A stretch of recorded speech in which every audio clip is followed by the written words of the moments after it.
السلام عليكم ورحمة الله تعالى وبركاته. qisadan maanta idin soo gudbinayna waxa ay ku saabsan tahay hooyo. hooyadan aa u jeediin waxa la socotay gabadheeda, waxa ayna soo aadeen meel beer ah ama nasiinada.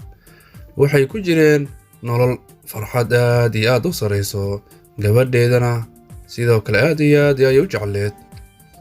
waxaa dhacday maamadii telefoon ayaa u soo dhacay, wayna ku hadlaysay.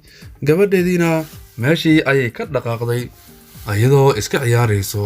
maamada laakiin kor ayay kala socotay, waxaana mashquuliyey telefoonkii oo waxay gashay muddo 5 daqiiqo ah. gabadhiina waa ay fogaatay, waxay iska sii wadatay ciyaarteedii. maamadii intii ay telefoonka ay ku mashquulsaneed, gabadhiina waa ay sii fogaanaysa marwa marka ka dambeyso. ayadoo warmooga ah hooyadii ayaa gabadheedii waxa u imaaday qof. maamadana ma aysan u jeedin qofka gabadheeda la joogo ama la ciyaarayo, waxa ay isaga mashquushay telefoonkeedii. kor ayay bokiska ka fiirisaa, waxay u malaysaa gabadheedii in ay bokiska ku jirto. haddii u wacday waxba way maqli weysay qof u jawaaba. kadib waxa ay soo aaday bokiskii meeshii gabadheedii ay ku ciyaaraysay, laakiin gabadheedii kuma aysan jirin meesha oo mar hore ayayba baxday. waa ay raadisay gabadhii ayadoo marba meel ka doonayso. waa ay qaylinaysay, hiblaayoy ku aaway, ha igu ciyaarin hooyo, soo bax ha igu ciyaarin hooyo. laakiin cid u soo jawaabtay ma laheen. dadkii ayay su'aalo weydiisay ayadoo dhehayso, gabadhayda yaa arkay gabadha noocaas ah? qof kastana waxa uu jawaabay, annaga ma aanan arag gabadhaasiitii. gabayadii aad iyo aad ayada u murugaysan wax ay samaysana ka sila waxa ay u tagtay booliskii iyo una sheegtay gabadhayda iyo sawirkii. cabbaar ayay sii raadisay, markii dambe waxa ay aaday saldhiggii. waxa ayna u sheegtay gabadheedii in ay weysay, halkaasna ay ku weysay. booliskiina waxa ay ku yiraahdeen, wayna ku raadinaynaa gabadhaada.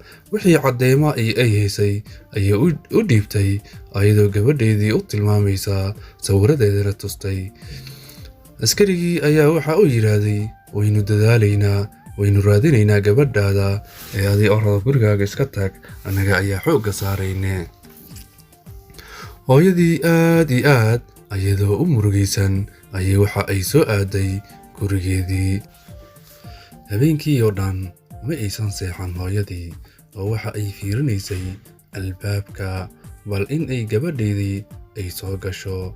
sidoo kale qolkeedii ayay tagtay, oo waxay habeenkii oo dhan fiirinaysay alaabtii ay ku ciyaaraysay gabadheedii. markastoo ay aragto shay ay gabadheeda ku ciyaaraysay, waxaa u soo sawirmaysay gabadheeda oo meesha ku dheelaysa.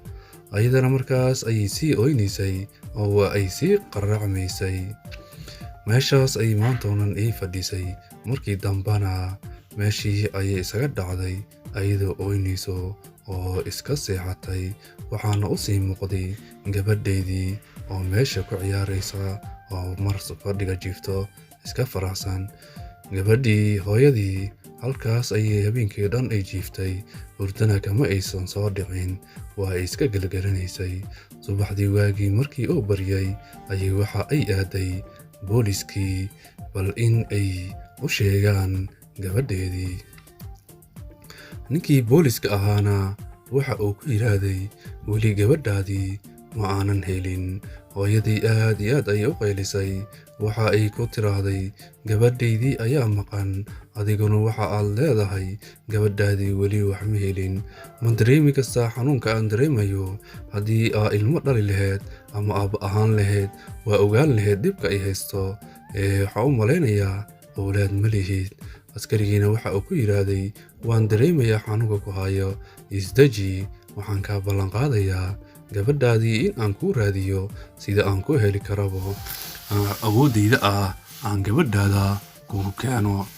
hooyadii aad iyo aad ayay u tuugtantay oo waxay tiraahdo, waxaa idinka codsanayaa gabadhayda ii raadiya, anigu meel kale ma hayo, qof kaloo isaacidaya ma hayo aan ciidanka aan ahayn. kadibna wuxuu yidhaahday iska naso, wayna kuu raadinaynaa gabadhaada, wayna kuu helaynaa meel walba ay joogto. kadibna hooyadii waxay ku soo noqotay gurigeedii ayadoo gabadheedii iska raadinayso, sawiradiina iska fiirinayso. ayadoo sida u joogto ayaa la soo wacay, booliska soo wacay, oo waxaa lagu yidhaahday noo imow.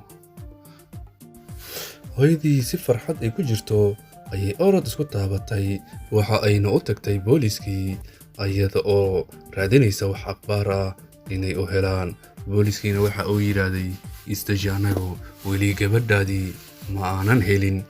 meeshii shil ayaa ka dhacay, shilkii sawiradan ayaa laga soo qaaday, waynu kas weynay, ilmo yar ayaa dhibaato soo gaartay, magaalada ku soo gaaray.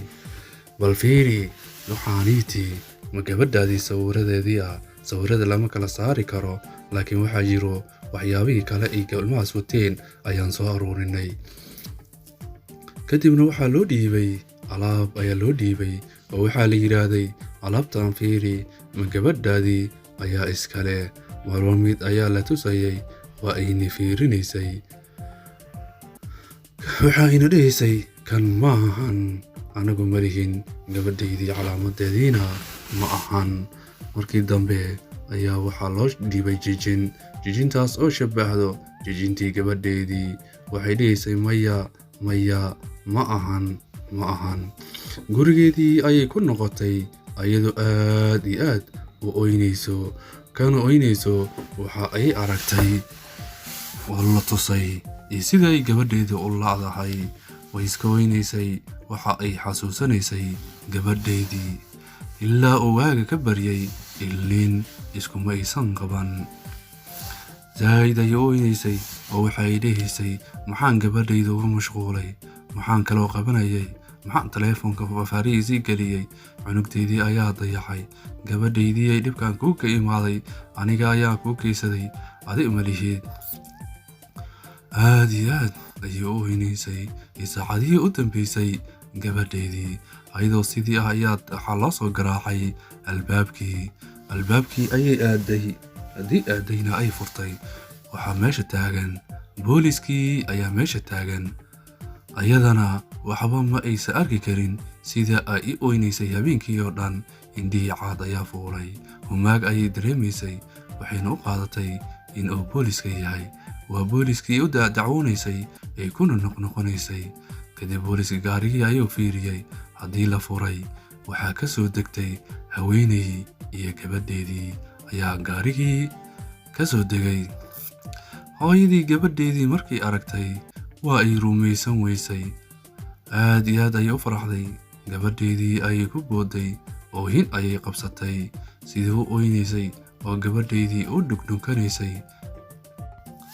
booliskii ayay u mahad celisay, asagana waxa uu yidhaahday anigu waxaan kaa ballan qaaday gabadhaada inaan kuu soo celiyo haddii ay nooshahay. ayadana waxay tiraahday waxaan abaalkaagu gudi kara ma lahan. booliskii waxa uu yidhaahday booliska maahan, ee gabadhaas ayaa gabadhaadii soo badbaadisay. gabadhii ayaa waxay tiraahday anigu waxaan arkay nin dheer oo cunugtan wato, cunugtana inay raacda waa ay diidaneed. waxa uu damcay in uu qasbo oo xoog ku wato. waan arkay, waxaana dareemay in uusan dhalin gabadhan oo dhac ku wato. waan ka daboortay in aan ka dhigo ayaan damcay.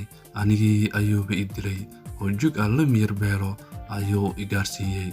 kadibna waxaan soo miirsaday anoo isbitaalka joogo, gabadhiina i ag fadhiso, oo nin ayaa isna soo waday anigi gabadhiiba soo u malaynayo gabadha inaan dhalay anigu. markii aan miirsadayna waxaan u sheegay gabadha inaan intuuga aan ka dhigay ee aniga aan dhalin. sidaas ayaa booliska lagu wacay, arrintii lagu gaarsiiyey. hooyadii aad iyo aad ayay u oynaysay, waxayna u mahad celisay gabadheedii soo badbaadisay. ayadana waxa ay ku tiraahday markii meelaha laisku imaado oo bablika a imaatid, gabadhaada ha ka mashquulin, xoogga saar, wax walba ayaa meeshaas ka dhici karo. hooyadiina waxa ay tiraahday waxaan rajaynayaa tan oo kale inay mar kale igu soo noqon. waxaynu qisadani ka qaadanaynaa taleefon yar oo maalayacni aad gashid ama internet facebook, waxaa laga yaabaa farxaddaadii in uu lumiyo. wabilaahi towfiiq, wassalaamu calaykum.